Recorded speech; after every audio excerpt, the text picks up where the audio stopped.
As we are just 2 days away from the Major League Baseball draft, you look at the Nationals and where they stand at number 10. There's a lot of intriguing options, but we have narrowed them down to 3. What are the 3 options for the Nationals? I'll explain after this.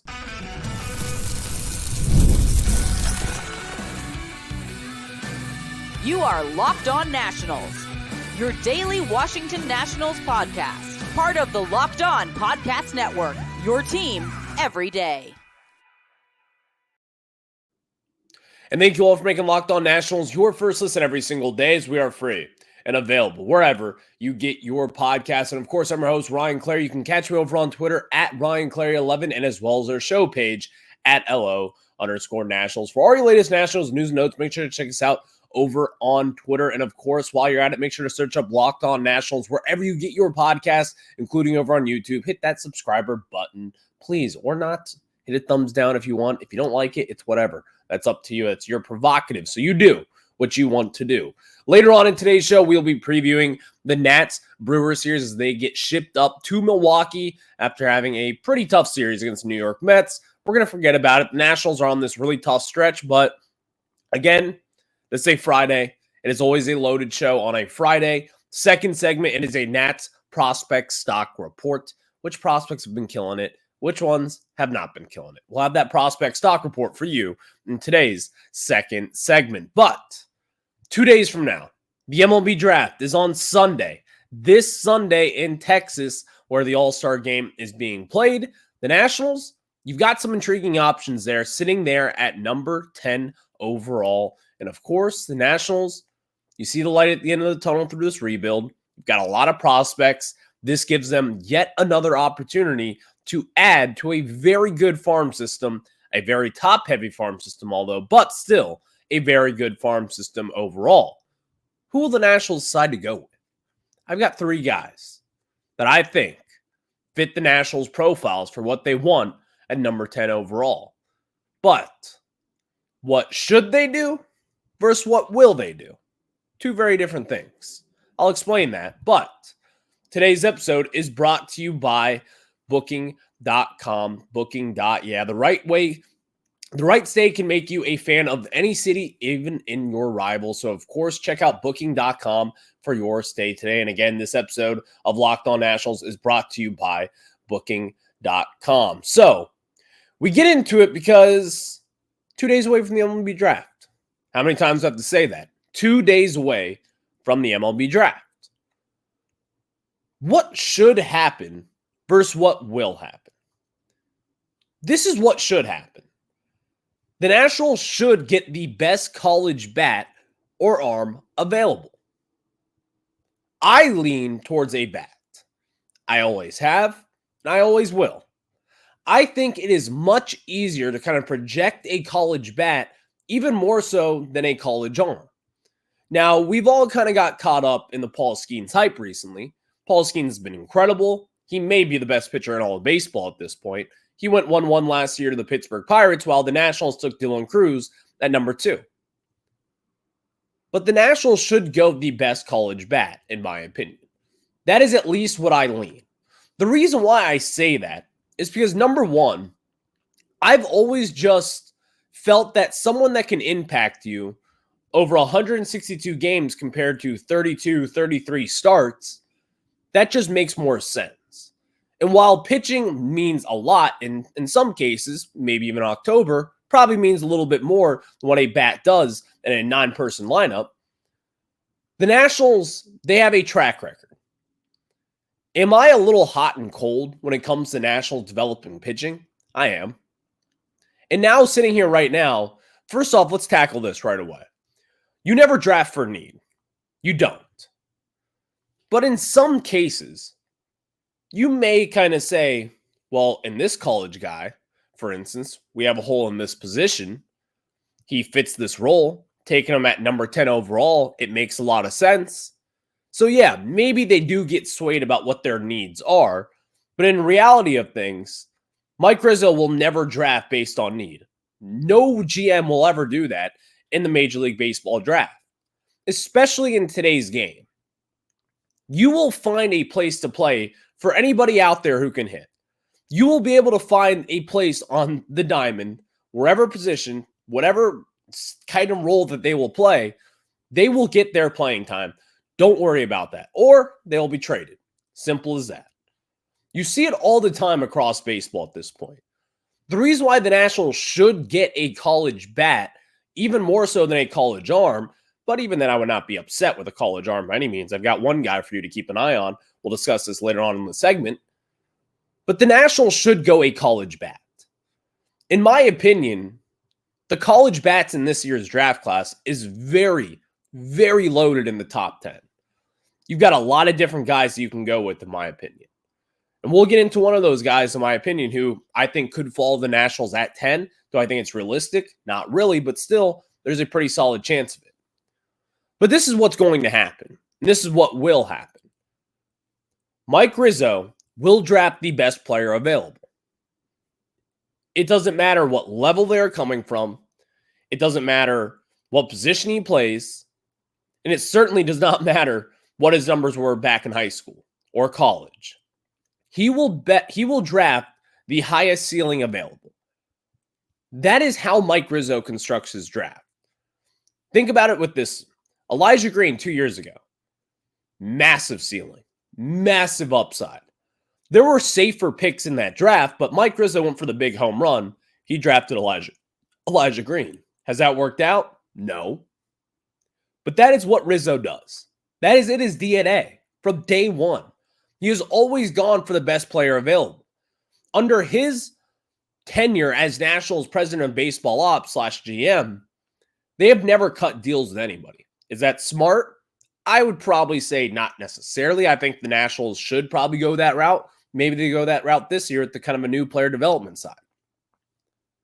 But at this point in time, I'm not going to believe that they will do that. Because again, Mike Rizzo is still the boss. He still knows what he's doing. He has found impact players in the draft in years past. These last few draft classes have been wildly impressive, including last year's class, which in my opinion has been a slam dunk success. You now have an opportunity to add someone who will be an impact kind of prospect, a possibly blue chip kind of prospect, someone who maybe even could help you going into next season. That's the kind of impact that the Nationals could have drafting at number 10 in this year's draft. So let's get into it. 3 player profiles that I think the Nationals could be going for. Number 1, shortstop / outfielder Connor Griffin from Mississippi out of high school there, went to Jackson Prep. His tools are off the charts. He's got a 50 hit tool. He's got 60 grade power, 65 grade run, 70 grade arm, 60 grade field, and he's overall a 60 grade prospect. This is the guy that you will see mocked to the Nationals, and almost all of them. He has a ton of talent. He's a big frame, 6'4" kid. And really, when I've watched him, he reminds me a lot of Brady House coming out of high school. A big kid, someone who I think is way more athletic than Brady House is, even back just 3 years ago when the Nationals took him in the top 15 of that draft. But Connor Griffin reminds me a lot of Brady House at the plate. A very aggressive swing, quick hands, so he can spray the ball all over the yard, can run like a deer. I believe he had 80-plus stolen bases this last year of high school, hitting bombs all over the place. And he is one of the better kind of higher ceiling guys in this year's draft class. He's going to be taken inside the top 10. If he's there at number 10, that's who I think the Nationals will pick. Will it take a little bit of a longer time to develop him? Absolutely. And you may be asking yourself, well, if he's a shortstop / outfielder, the Nationals, they've got plenty of those. They will find a place for Connor Griffin. I guarantee you that. This is a big prospect, kind of a blue chip kind of guy. And if he was, let's say he was all the way through college at this point, he would probably be a top 5 pick in this year's draft. He's that good. So Connor Griffin is one guy to really keep an eye on. Now, here is my best possible scenario for this guy. Nick Kurtz, first baseman from Wake Forest. Lefty bat, massive power, 65 grade power, a 60 grade hit tool, a 40 run tool, whatever. You're not running when you're a first baseman, and a 60 grade field. He's an overall 60 grade prospect. This is someone that may or may not slide in this year's draft. And if there was someone to slide, in my opinion, it would probably be him because of the position that he plays. But if you were to take all things out of this is someone who could literally be in your opening day lineup to start 2024 or 2025 rather. That is kind of how good he is. He could be on that Wyatt Langford type trajectory where he's starting just a few months outside of being in a first round pick. That's how good I think Nick Kurtz is. Again, he's going to hit for average. He's going to hit for a lot of power up in the bigs as well. 30, 35 home runs a year kind of guy. That's what you can rely on. And really, we're talking about needs here. And again, you don't draft for needs, but the Nationals, they know what they need. You need a big power bat. You need a first baseman in your system. You don't really have any right now. You don't have anyone that you can say, this will be our future at first base. Now, you do have money to spend in free agency. Maybe the Nationals go that route and try to sign a Pete Alonso type. Maybe you make a trade for someone. Maybe it's Juan Yepez. I don't know at this moment in time. But that's kind of the perfect dream scenario. Keep an eye on Nick Kurtz and see if he can follow the Nationals at number 10. And if he does, you got to run to the podium and you're taking Nick Kurtz. This is someone who will help you going into next year when hopefully you're making a postseason run. And again, massive power. Someone who's going to help you at first base. A lefty bat again to get in with C.J. Abrams and James Wood. Nick Kurtz could be a very exciting prospect to enter this Nationals farm system. Then last but not least, Trey Savage, right-handed pitcher from East Carolina. He is one of those high floors, not the highest of ceilings, but a very high floor in my opinion, which kind of goes against what the Nationals do. I think this guy will be a very solid starting pitcher. I don't know if he's going to be your ace. I don't know if he'll be your number 2 even in this rotation. But this is someone who's going to enter your rotation and be a very good number 3 and possibly a very good number 2. He's got a 60 grade fastball, a 50 grade curveball, a 60 grade slider, and a 60 grade splitter. He's got solid control, hasn't walked all too many guys over the course of his career. But this is someone who really kind of broke out this year at East Carolina. Again, a right-handed pitcher. He's not going to blow you away with anything, but still, he's a solid pitcher. This is someone who's on a lot of teams' radars, and he's not going to make it past number 13 or even 15. He will be a top 15 pick in this year's draft class, and he'll probably work his way up relatively quickly as well. Trey Savage is one of those guys where, again, a right-handed pitcher. He doesn't necessarily fit what Rizzo looks for in a right-handed pitcher. He's not blowing 100 miles per hour by someone. That's what Rizzo's always loved. But he is a safe pick. This is someone that would enter your system and would work his way up relatively quickly. And if you're the Nationals right now, I would be thinking about that. I would be thinking about someone who can work their way up. Again, you never draft for needs or anything like that. But with where the Nationals stand, if you're not 100% confident that the Lerners will open up the checkbook this offseason to sign free agents, you got to have that in the back of your mind. You can't just go into this thinking that, yeah, we'll have a couple of years to develop someone. If you're not going to be spending the money, you better have someone in the farm system who is ready to come up and make an impact. We're not a Dylan Cruz away from being a postseason team. Will he help us? Absolutely. Will Brady House help us as well? Absolutely. But you need someone else. That is why going into this draft, it is a major thing to keep an eye out for the future. Will the Lerners spend? Because that is a big, overwhelming question that you have to think about, in my opinion. Thank you all for making Locked On Nationals your first listen every single day, as we are free and available wherever you get your podcast. So now let's move. Oh, sorry about that. Let's move on to a Nationals prospect stock report, as we got it for you right here, right now. But let me tell you guys about our friends at Booking.com. And this episode of Locked On Nationals is brought to you by Booking.com. With travel heating up, especially travel for baseball games, it's time to explore those U.S. cities that you always secretly wanted to learn about. Yes, we're talking about your rival cities with hotels, bed and breakfast, vacation rentals, resorts, and so much more on Booking.com. You might just find your perfect stay, even in your baseball rivals city. You're going up to Philadelphia here in the next few weeks. maybe you want to go to Citizens Bank Park, get chirped at by some Phillies fans, but even better, you can find a very good deal at booking.com for a trip that will make your nice little week getaway there and perfect. I want you guys to do that. And when you look at that, you can get hotels, a look over stadiums to a family-friendly resort. Booking.com has so many choices across the U.S. for your summer travel this MLB season. So the right stay can make you a fan of any U.S. city, even your rivals. Book today on Booking.com on the site or on the Booking.com app. And now, let me tell you guys about our other very good friends over at eBay Motors. And guys, passion, drive, and patience, the formula of winning championships, is also what keeps your ride or die alive. eBay Motors has everything you need to maintain your vehicle and level it up to peak performance: superchargers, roof racks, exhaust kits, LED headlights, and more. Whether you're into speed, power, or style, eBay Motors has you covered. With over 122 million parts for your number one ride or die, you'll always find exactly what you're looking for. And with eBay Guaranteed Fit, your part is guaranteed to fit your ride every time or your buddy back. Because with eBay Motors, you're burning rubber, not cash. With all the parts you need at the price you want, it's easy to make your car the MVP and bring home huge wins. Keep your ride or die alive at ebaymotors.com. Eligible items only. Exclusions apply. eBay Guarantee Fit only available to U.S. customers. Now we get back into it as the Nationals. They got a prospect stock report here. So let's get into it. This is where you'll find your latest individual performances for the Washington Nationals prospects. So we get a stock up for Victor Hurtado down in the DSL. So far in July, through 27 at-bats, he has kind of turned his season around.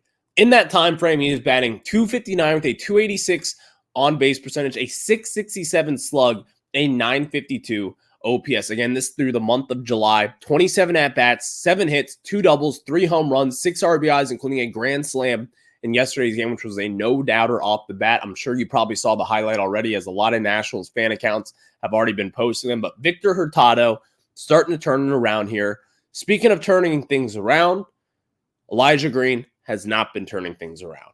Stock down for the 2022 first-round pick, Elijah Green. It's not been good.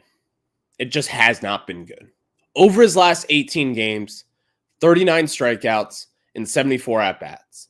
He's got 4 extra base hits, and now so far in 2024 in Low A Fredericksburg, he's got 141 strikeouts and 271 at-bats. You're striking out in more than 50% of your at-bats in Low A. He is a 20-year-old now. Again, he still has all the talent in the world, but it has not clicked. You're not batting 200. You're not hitting for power. You're not doing the things that you need to do if you're going to be striking out at that rate. And even then, if you're doing those things while striking out in 50% of your at-bats, that's not good. Something has to be fixed. I don't know what the fix is, but at this point in time, you have to be wildly concerned about the prospect of Elijah Green. What will happen? How can the Nationals fix this? And even then, can they fix this? That is the big question. I don't know the answer at this point.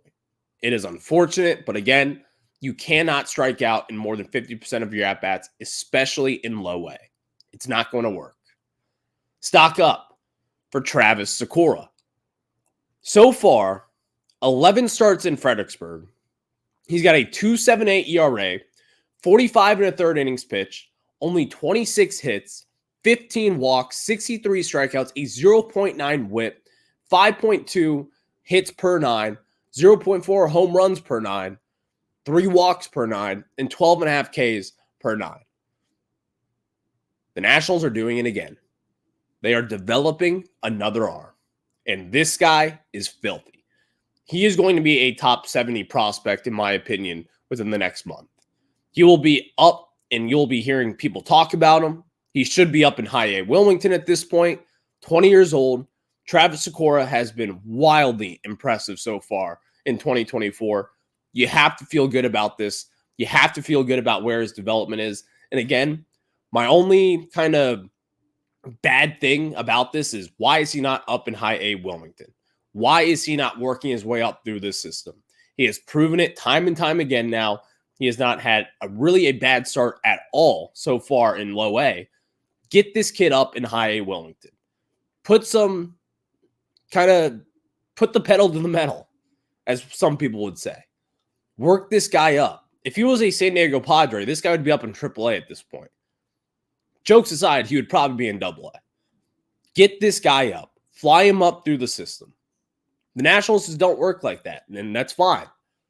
But get this guy up to high A Wilmington. It's time. Stock down for a name that we know, Stone Garrett. Not really a prospect, but think of it this way. He's only played in 13 games since the start of June. Stone Garrett, at this time last year, was one of the better stories of the 2023 Nationals. He was really good. He was hitting for power. Some people thought he had a pretty decent future with the Nationals. That is not the case at this point in time.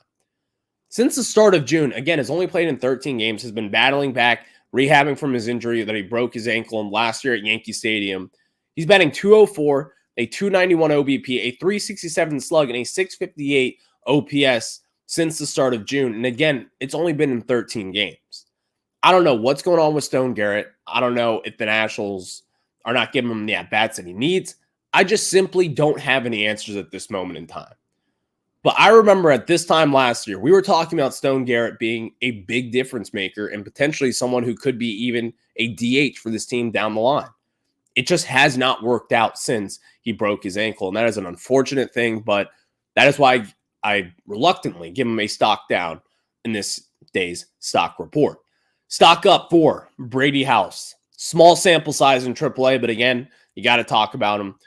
In AAA so far in 3 games, he's got 2 doubles, 4 hits in total, 4 strikeouts, 0 walks, a nice little slash line around an 833 OPS in AAA so far. Brady House teaming up with Dylan Cruz. AAA Rochester is yet again a must-watch TV when they are on. Brady House is batting in the middle of that lineup there. Dylan Cruz at the top of the lineup. You got to love it. You got to see your top prospects do good things. Brady House is continuing to do that. Again, multiple extra base hits so far in his first 3 games, 4 hits in his first 3 games in total.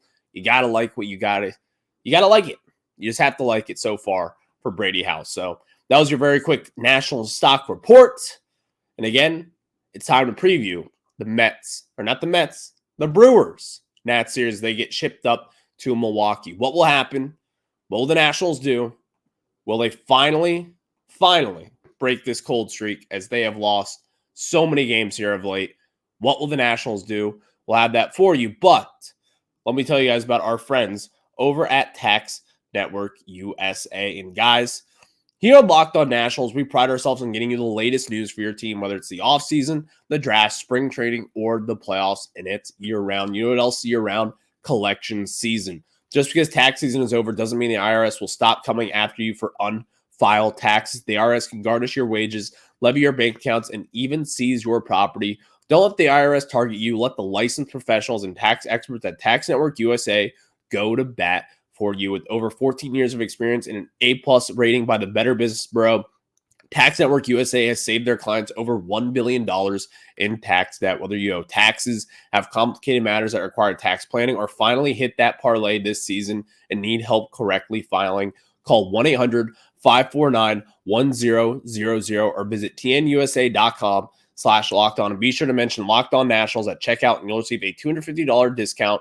off their services. Let me tell you guys about some of our very good friends, new friends over at Stitch Fix. And guys, we talk about Stitch Fix. You know that instant confidence boost you get from an outfit that makes you look really good. That's what I get with Stitch Fix. And easily upgrade your wardrobe this year with a professional stylist that helps you find new on-trend favorites that will work for you. My stylist always sends just right pieces. The fit is on point. It's like they have style, especially, I don't know if they do it, but they just get me. And of course, Stitch Fix makes it all so easy. I don't like to shop, and they save me the time and effort. Plus, I get outfits that make me look and feel really good. And if you don't love something, just send it back. Shipping, returns, and exchange are always free. Style that makes you feel as good as you look. Now's the best time to get started at stitchfix.com/MLB and get $100 off. That's $25 off your first 4 fixes for a limited time only. That's stitchfix.com/MLB for $100 off. Stitchfix.com/MLB must redeem within 7 days of sign up. Offer does not include kids fixes. Now we get back into it with here on Locked On Nationals. Again, the MLB Draft coming up in just 2 days.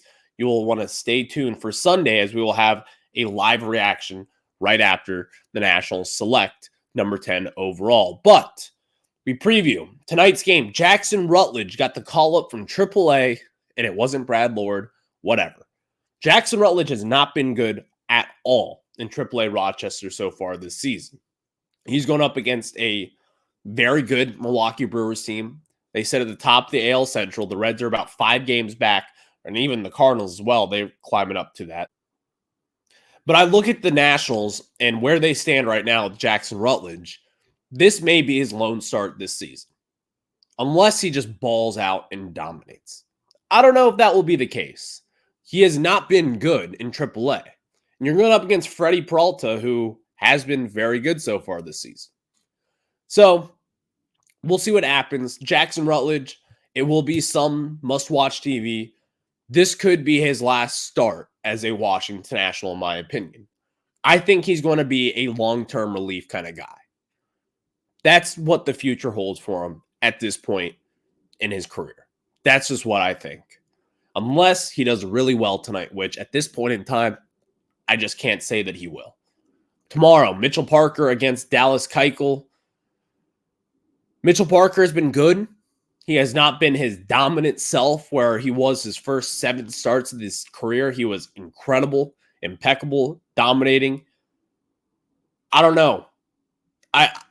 I'm at a loss of words for the way that the national team has been playing recently.